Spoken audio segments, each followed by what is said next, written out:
सभी को नमस्कार। आज के इस वीडियो में हम क्लास 11th के मैथ्स का चैप्टर नंबर 1 जिसका नाम है सेट्स की मिसलेनियस एक्सरसाइज से क्वेश्चन नंबर 3 करेंगे। इस क्वेश्चन में क्या कहा जा रहा है, let A B and C be the sets such that A union B equals to A union C and A intersection B equals to A intersection C, show that B equals to C. Question में हमको 3 set दिए गए हैं, A B और सी, और यहाँ पर हमको बोला गया है कि A union B A union C के इक्वल है, A intersection B A intersection C के इक्वल है। हमको शो करना है कि बी इक्वल है सी के। तो मैंने यहाँ पर गिवन लिख लिया है। इस तरीके से आप यहाँ पर सॉल्यूशन कीजिएगा। गिवन में लिखिएगा जो आपको क्वेश्चन में दे रखा हो। जैसे मुझे ये दे रखा था, ये दे रखा था, तो गिवन में भी मैंने यही लिख लिया। और टू शो में देखिए क्या दे रखा है, आपको शो करना है कि बी इक्वल है सी के, तो टू शो में भी मैंने लिख दिया बी इक्वल्स टू सी। अब इस क्वेश्चन को सॉल्व किस तरीके से करना है, देखिए ये चीज़ आपको गिवन दे रखी है, तो इसको आप लेके चलेंगे।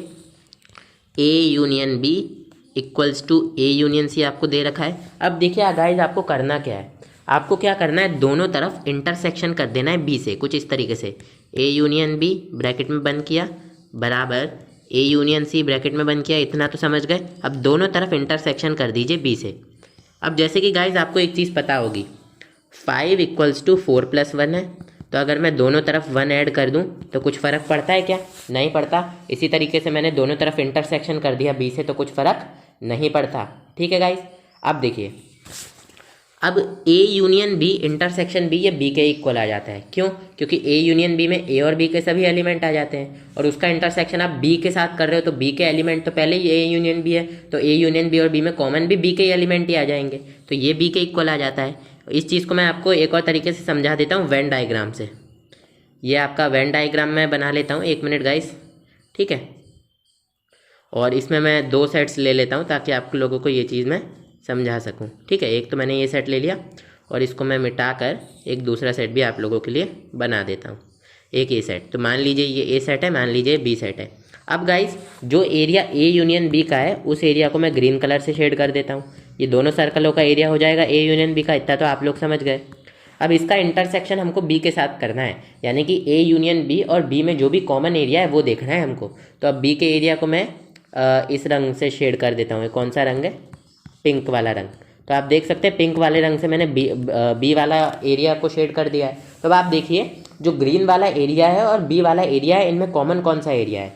जो ग्रीन वाला एरिया है और जो बी वाला एरिया है, इनमें कॉमन कौन सा एरिया है? अगर आप ध्यान से देखेंगे तो जो सर्कल को मैंने पिंक सर्कल वाली बाउंड्री कर रहा हूँ ना, जिस भी सर्कल पे, उस सर्कल के अंदर का एरिया पूरा, उस सर्कल के अंदर का पूरा एरिया ए यूनियन बी और बी में कॉमन आ रहा है। आप लोग ध्यान से देखिए, ग्रीन वाला एरिया और ए यूनियन बी, ग्रीन वाला एरिया ए यूनियन बी का है, और ये पर्पल कलर से जिस एरिया को शेड किया है, ये पिंक कलर से जिस एरिया को शेड किया है, ये बी का है। तो कॉमन एरिया भी यही आ रहा है, जहाँ पर ग्रीन शेडिंग है और पिंक शेडिंग दोनों है, वो कौन सा एरिया है? ये बी का ही तो एरिया है।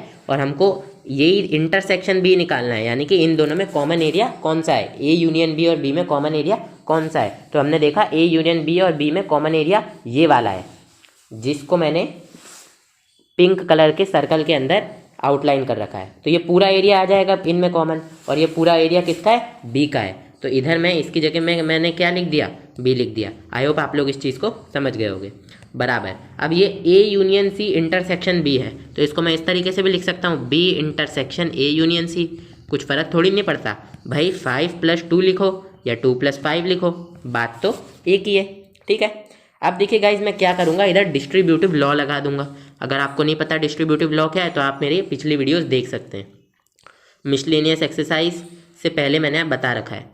तो ये डिस्ट्रीब्यूटिव लॉ में ये इसके साथ आ जाएगा, ये इसके साथ आ जाएगा, तो ये बी इंटरसेक्शन ए हो जाएगा ब्रैकेट में, फिर ये यूनियन बीच में आ जाएगा क्योंकि ये इधर है, और फिर ब्रैकेट में आ जाएगा B intersection C. I hope आप लोग इस चीज़ को समझ गए होंगे। अब देखो गाइस, इस इक्वेशन को दे दो इक्वेशन नंबर 1, ठीक है। अब गाइस, हमने एक इक्वेशन लिया है कि b इक्वल्स टू ये आएगा।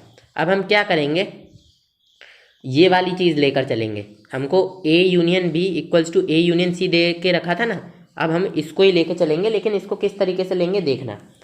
a union b equals to A union C, फिर से लेकर चलो। अब इस बार क्या करो, दोनों तरफ c से इंटरसेक्शन कर दो। क्या समझे? दोनों तरफ c से इंटरसेक्शन, यहाँ पर यूनियन आएगा ना गाइज, माफ़ करना।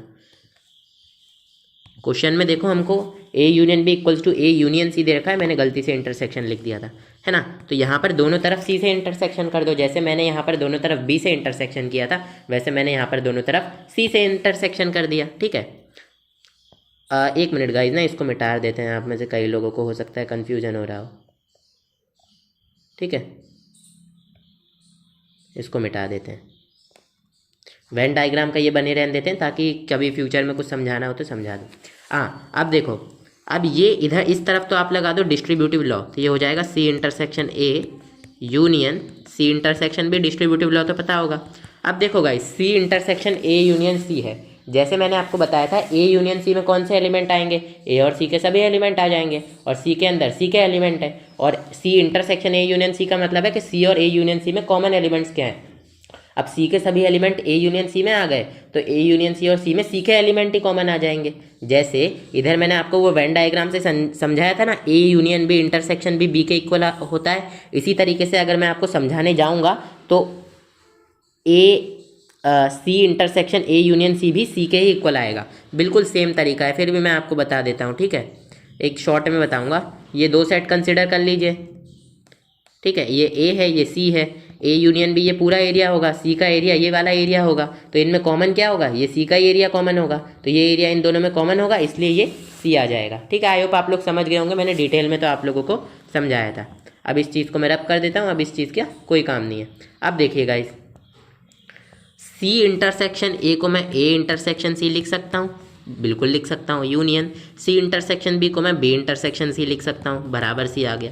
अब देखिए गाइस, ए इंटरसेक्शन सी आपको, ये देखिए ए इंटरसेक्शन सी आपको ए इंटरसेक्शन बी के इक्वल दे रखा है, तो ए इंटरसेक्शन सी की जगह मैं रख सकता हूँ ए इंटरसेक्शन बी, तो यहाँ आ जाएगा A intersection B union B intersection C बराबर सी, और इसमें आपको ब्रैकेट में रीज़न बता देना है, as A union B equal to A union C, ठीक है। तो अब आप इसको एक बार फिर से लिख दीजिए, A intersection B union B intersection C बराबर सी, इसको दे दीजिए इक्वेशन नंबर 2। अब गाइज इक्वेशन नंबर 1 और 2 को ध्यान से देखिए। इक्वेशन नंबर 1 क्या थी हमारी, इक्वेशन नंबर हमारी 1 थी कि B equals to B intersection A union B intersection C, ये थी हमारी इक्वेशन 1, यही थी ना, हाँ भाई यही थी। और इक्वेशन 2 को भाई ध्यान से देखिए, ये है हमारे सी इक्वल्स टू ए इंटरसेक्शन, अब देखो गाइस ए इंटरसेक्शन बी और बी इंटरसेक्शन ए एक ही होता है, तो ए इंटरसेक्शन बी की जगह पे मैं बी इंटरसेक्शन ए लिख सकता हूँ, यूनियन बी इंटरसेक्शन सी। अब देखिए गाइस, ये जो चीज़ है यही इधर लिखी हुई है, अब ये चीज़ इसके इक्वल है, यही चीज़ इसके भी इक्वल है, तो ये दो भी आपस में इक्वल हो जाएंगे, तो अपन लिख सकते हैं from equation 1 and 2 we have, ये चीज़ इसके इक्वल, ये चीज़ यही सेम चीज़ इसी के भी इक्वल, तो ये दोनों आपस में बराबर हो जाएंगे, तो B इक्वल्स टू C, ठीक है भाई। 5 बराबर 4 + 1 है, और 4 + 1 5 + 1 - 1 के ही बराबर है, तो ये 4 + 1 दो चीज़ों के बराबर है, तो ये दो चीज़ें भी तो आपस में बराबर हो जाएंगी, तो 5 बराबर 5 + 1 - 1 हो जाएगा, ये कट के बराबर यही आ जाएगा। तो यही चीज़ करी है गाइज मैंने यहाँ पर, तो ये क्वेश्चन यहाँ पर गाइज कंप्लीट हो चुका है, ठीक है।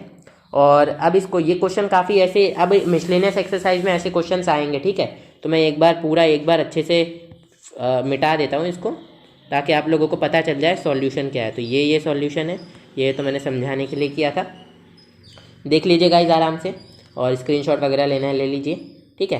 सो हो चुका है गाइज ये क्वेश्चन कंप्लीट। अब हम लोग मिलते हैं आप लोगों से क्वेश्चन नंबर 4 के साथ।